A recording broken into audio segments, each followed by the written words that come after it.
My name is Charlie Schaefer. Hi, and I'm Steve. And welcome to Hop to Hop. Today, we'll be visiting St. Benjamin Brewing Company, located in North Philadelphia, to talk with the founders and brewers, Tim Patton and Christina Burris. Let's get started.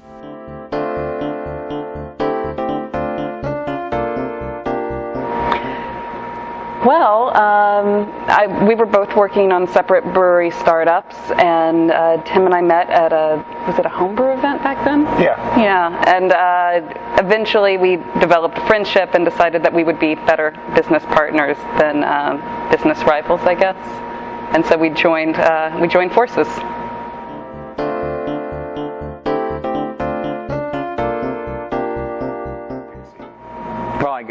The name was originally chosen. The first location I'd thought about putting the brewery was actually my house in Fishtown in the garage. It was going to be a much smaller operation. I was looking for something that really did evoke Philadelphia and its history and the culture here.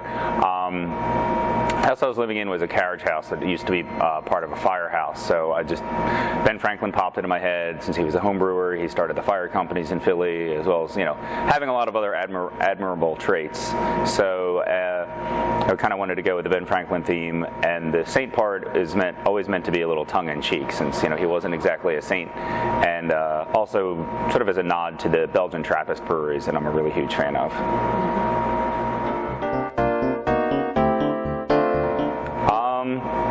Luckily, we didn't have to go through banks or anything like that, and the whole venture has been able to be privately financed. That's good. Well, this was the stable house for the Finkenauer Brewery, which went under during Prohibition. They kept their horses here. It was back in the days when they delivered beer by horse-drawn cart.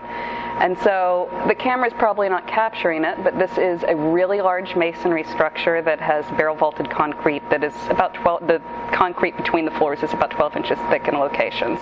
They kept the horses on the second floor. The floor is already sloped for horse piss, so it's great we will be moving production to the second floor eventually, and it will already be perfectly sloped for beer runoff and trub and other things. And it was a solid, dry, historic structure, which is not easy to find.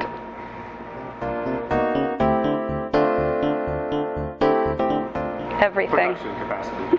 Everything's different. The only thing that's the same is that we still make beer.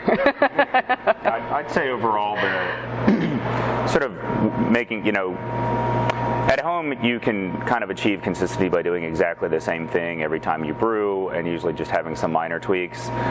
On this large of a scale, you find that there's so many factors involved in keeping the beer consistent that it really requires a lot of monitoring, and you can't just do the same thing mindlessly. At home we had a pretty solid routine, and our beers were coming out pretty consistent, but there's just so many little things that need to be tweaked every batch of beer that we brew. It's also complicated by all the nuances of just running a business around that. You don't just make beer. Making beer is a very small percentage of what you do in a brewery, so.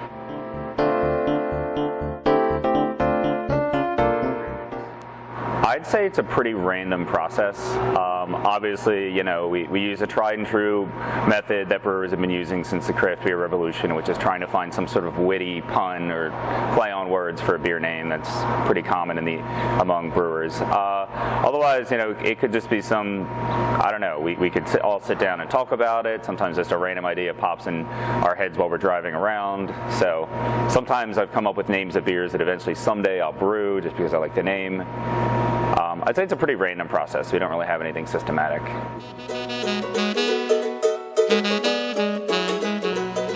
Beer makes people really happy. I've worked in a few other, had a different career in software development before, and no matter how great a webpage you made someone, they were only going to be so happy with it. You hand someone a really good pint of beer, and the people are really ecstatic. And that's on the inside. I agree with that. In the actual making of the beer, it's a very sensual experience. You're taking of natural products and refining them and manufacturing them into something amazing. The smell, the texture of it all is wonderful.